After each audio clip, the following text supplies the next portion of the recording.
An age-old prophecy forgotten for decades is on the verge of being fulfilled. In November 2025, only weeks remain before one of Baba Vanga's most disturbing predictions becomes reality. The Bulgarian Seer, often recalled for supposed visions of major events of the 20th century, left a message about the fate of a North American leader who has kept the world in suspense. Donald Trump, the former president of the United States, is at the center of a prophecy that could completely alter the political course of the West.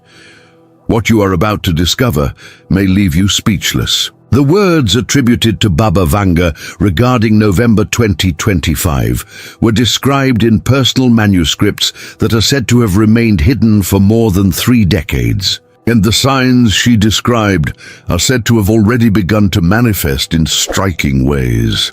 To grasp the magnitude of this prophecy, we must recall who Baba Vanga was and why her name still resonates when speaking of destiny and history. Born Vangelia Pandeva Dimitrova in 1911 in the region that today belongs to North Macedonia, Vanga lost her sight at age 12 during a mysterious storm. From that trauma, she began to develop abilities that, according to followers, made her one of the most talked-about seers of the 20th century.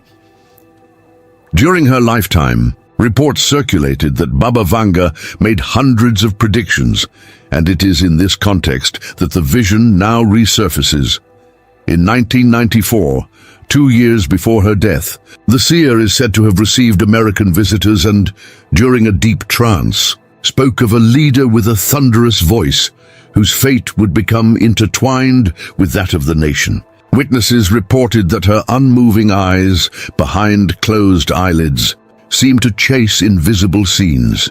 With an altered voice and the prophetic tone that characterized her strongest visions, Vanga is said to have uttered words carefully recorded by followers. "I see a man with striking hair, whose shadow stretches beyond the seas.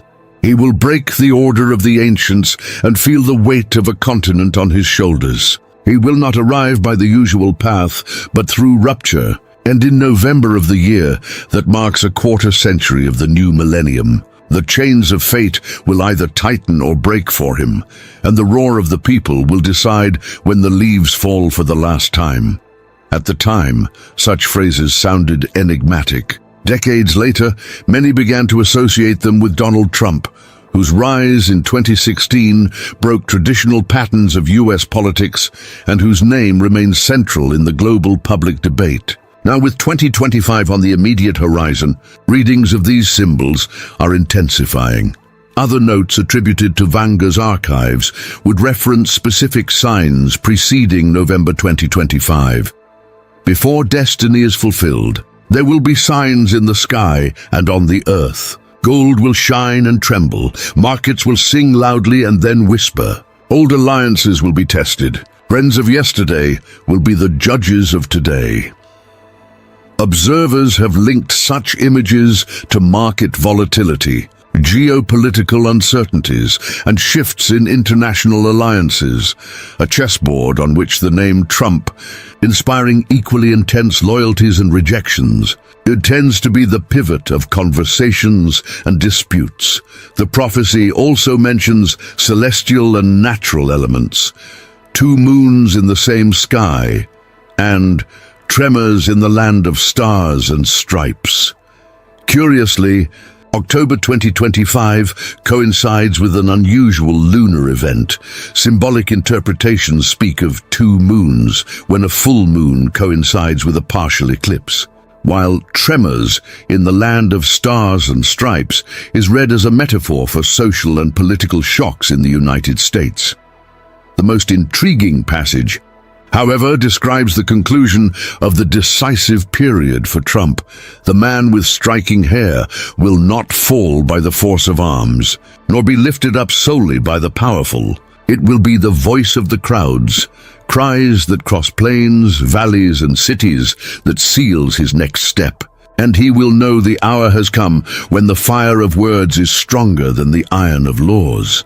The most widespread reading is that neither isolated court rulings nor backroom maneuvers, but rather popular mobilization, either in his favor or against him, will define Trump's final course in this cycle. The temporal specificity, November 2025, rekindles debate. Analysts point to this period as a symbolic milestone post-election, after 2024, and pre-new legislative cycle when economic, legal and diplomatic pressures may intersect. In the same vein, an addendum in the manuscripts speaks of a young herald who does not seek power, but whom power seeks, someone with hands clean of the blood of politics, emerging as a transitional figure, an interpretation some link to the appearance of new leaderships as a counterweight to Trump's vigor. Another fragment states that the brothers of the East and West will dispute the soul of the great market, while the South will ask for bridges and not walls. Readers see in this a mosaic of disputes among powers and economic blocs, while suggesting that Latin America will demand pragmatic cooperation, whatever the outcome of the Trump-United States axis. As in other passages attributed to Vanga, there is a dimension of free will. The lines are drawn in the sand, not in stone. Whoever hears the clamor of the people will find honor. Whoever hears only their own echo will find winter.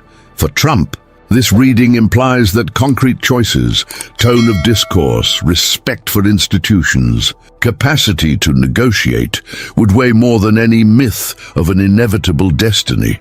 The final images of this adaptation also speak of candlelight vigils, songs crossing borders faster than the wind, and signs in the sky that would make many recognize the truth. In modern language, this points to the power of social networks, the streets, and public symbolism shaping narratives in real time. As November 2025 approaches, the supposed convergence of economic, political, social, and even astronomical factors described in the prophecy reignites questions. Will Trump consolidate a triumphant return, suffer a decisive setback, or inaugurate a new kind of influence beyond formal office? The answer, according to the spirit of these texts, would not be written in marble. It would depend, above all, on the human wave, the sum of choices by millions of people in a turbulent, vibrant democracy.